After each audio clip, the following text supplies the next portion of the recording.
the We're the intro officially video. started. We waved. Hello, everyone. Welcome to the Office 365 Pulse, the roadmap updates, the Microsoft roadmap updates. So, we are going to kick off today. We do not have many updates, which is good. It'll be a nice, quick update this week. And so, I am going to pass it to Tom. Just don't take them all, Tom. Don't take them all. Oh, But I'll oh, pass it to oh. you first. Okay, there are some really cool things on the Microsoft Teams side that are worthy of mentioning, which I'm sure Hmm. will be mentioned by the other people I'm presenting with. One of the ones that I will go ahead and mention is in Microsoft Teams, custom backgrounds for announcement posts in channels.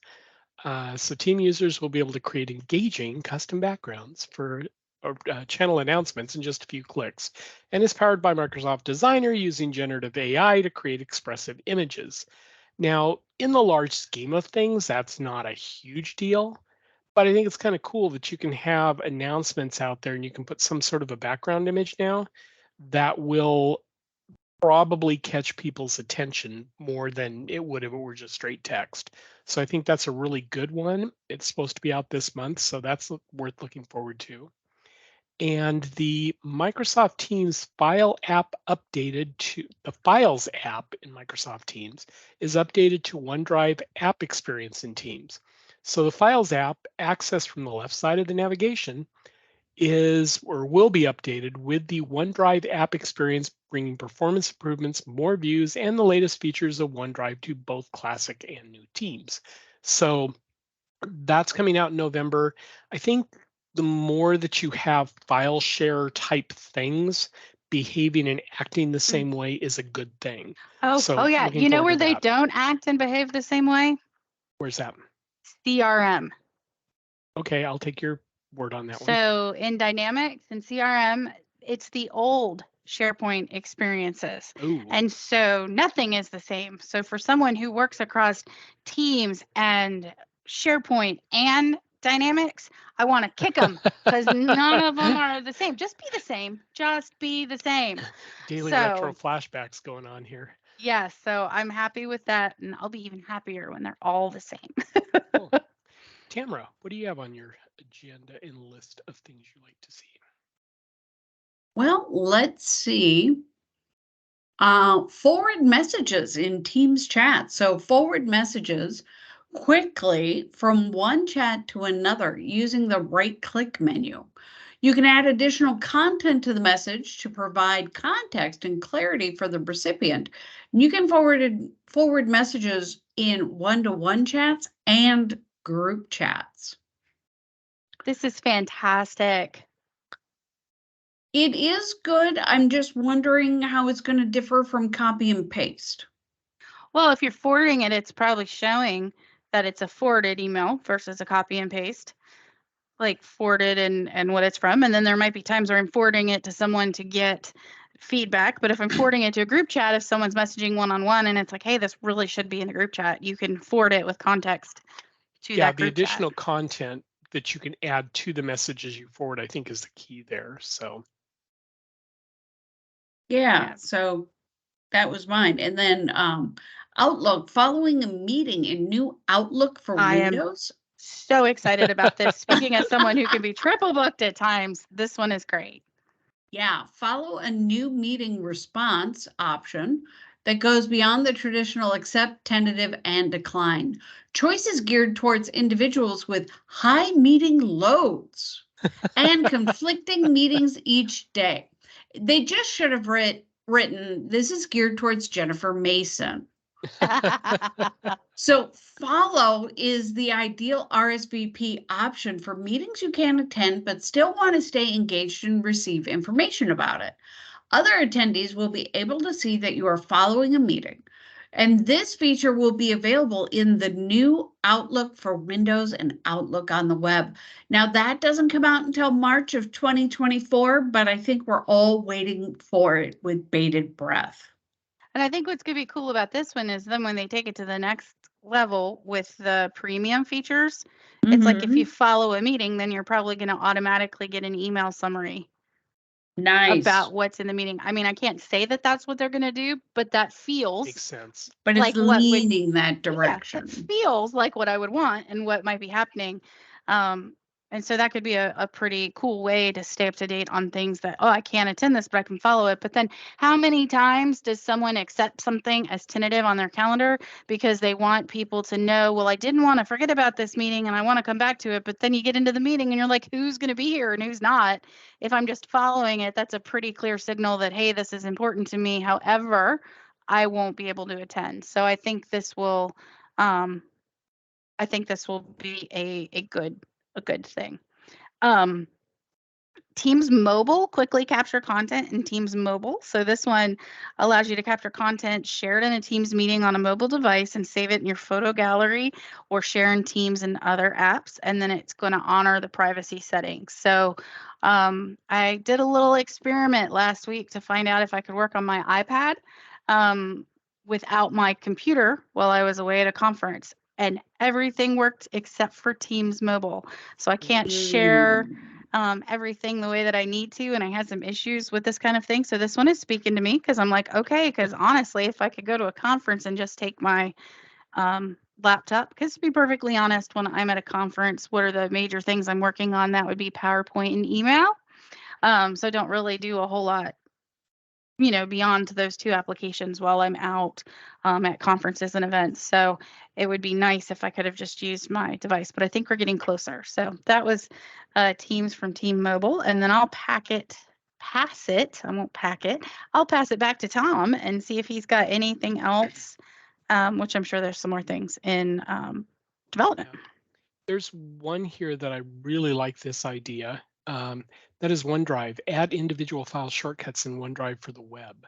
So this will enable you to create shortcuts to files stored in other people's OneDrives and document libraries.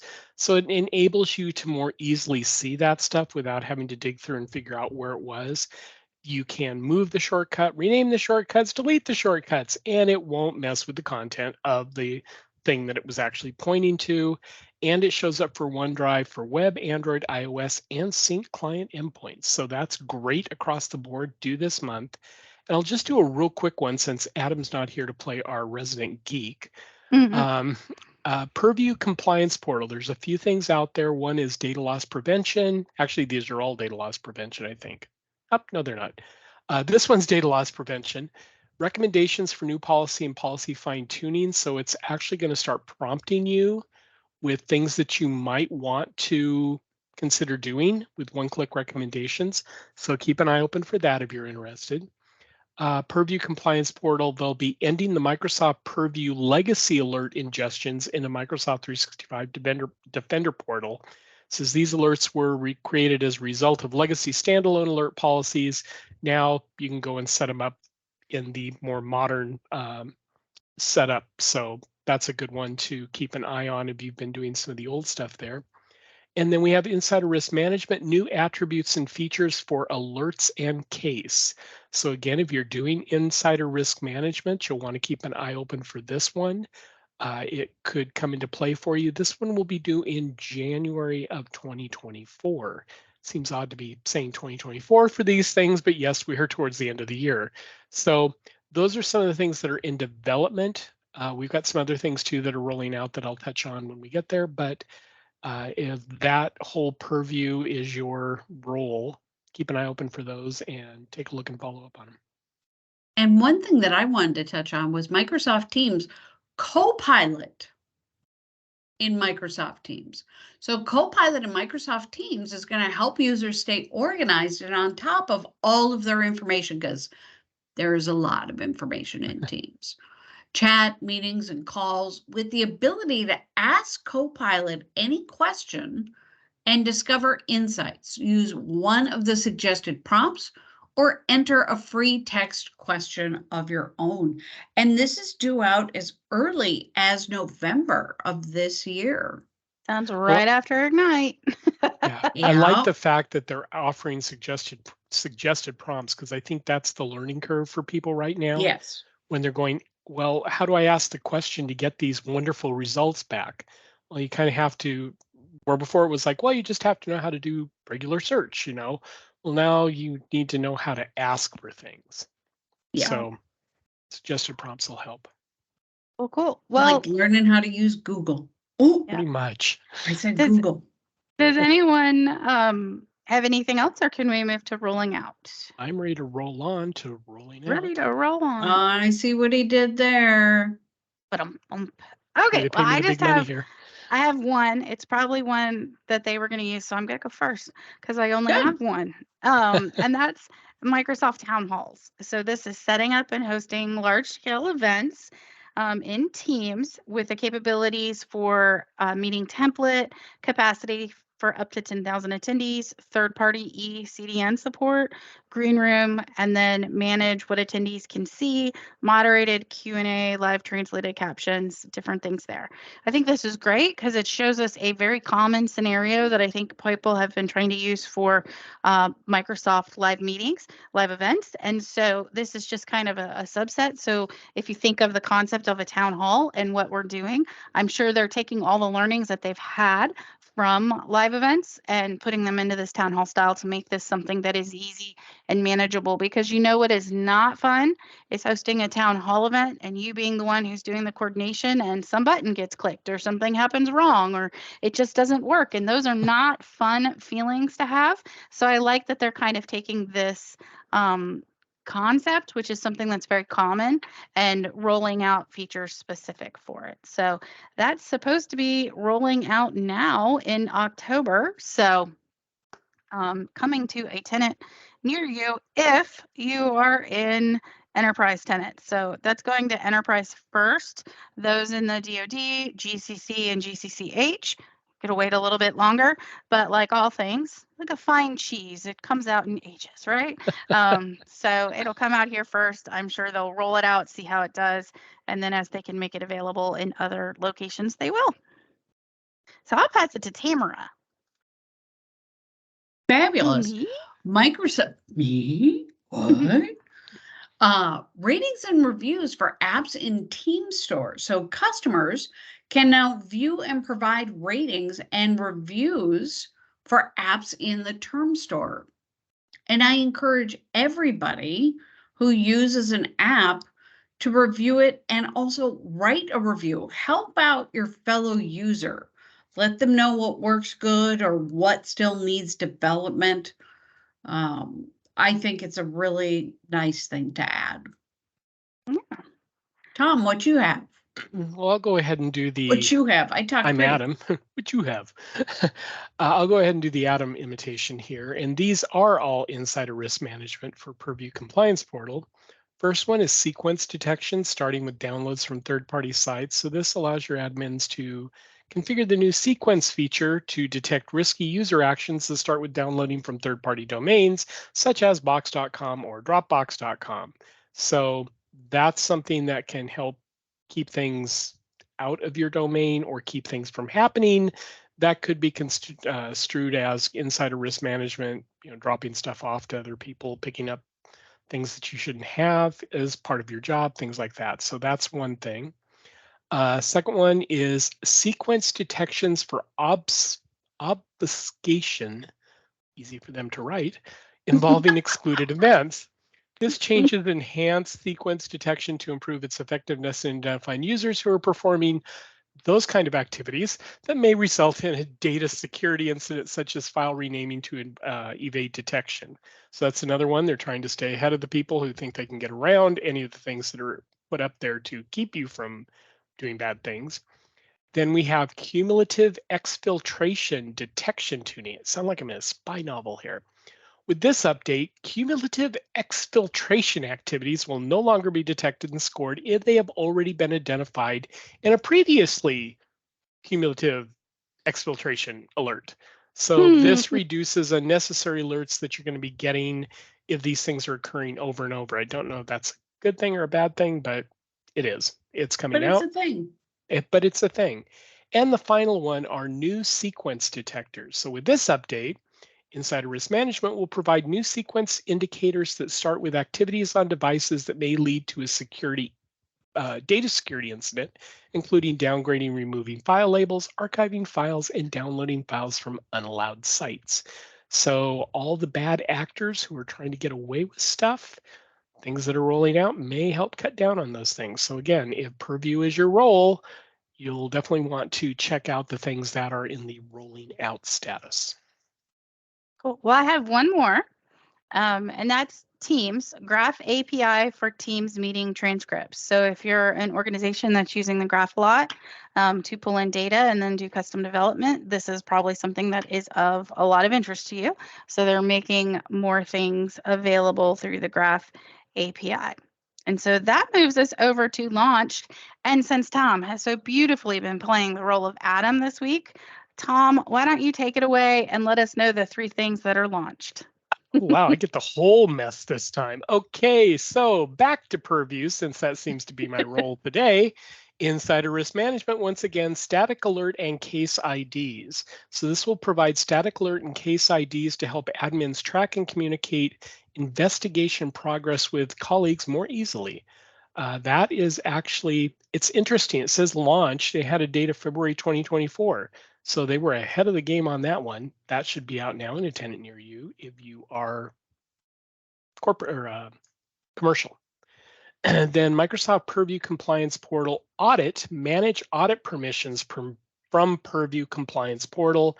So the permissions to search or export the audit logs can now be assigned from the Purview Compliance Portal instead of probably having to go to the admin console to do that. That should be out now in October. And the final one that's going to be my bonus here, Microsoft 365 Italy Data Center region and advanced data residency availability. Us, Microsoft will launch a new local account in my region Italy. goodness. Accents You knew not it was included. coming. The advanced data residency add-on ADR will be available in Italy and provide eligible customers with committed data residency in the Italy local cloud region. So if you're in Italy and this is important to you, guess what? It's your day. Awesome. Well, cool. Well, we have 2 things in canceled.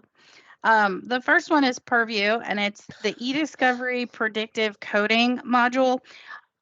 Honestly, with this one and the next one that are coming, I would not get too hyped up about it or worry about it when we see them coming off. They are canceled. And they said, we're not going to be releasing it. If we do later, we will put a new roadmap ID on it, especially for this Purview one. This is where you could train a small group of items, and then it would improve your ability to do predictive coding. So this is definitely getting into that machine learning and that large language stuff. And then the other one is the Teams AI library. Same thing. I do not think that we need to look at this at all and say Teams AI is not happening. Of course, we saw it in a previous roadmap item, but an AI library to help us work with the large language models. This one's being canceled. I don't think we should consider these things canceled or as a sign that Microsoft doesn't care about AI.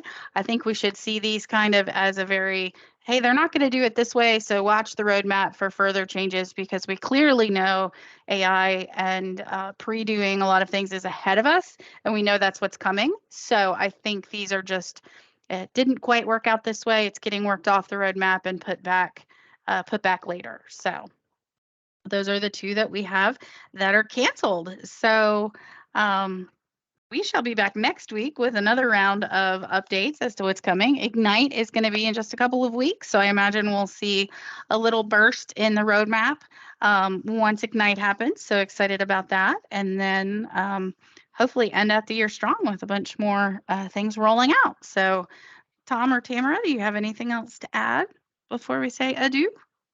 Go forth in AI. Enjoy the rest of your week. Yes, I love it. All right, everybody. Have a great night. We'll see you next week. Bye. Bye. Bye.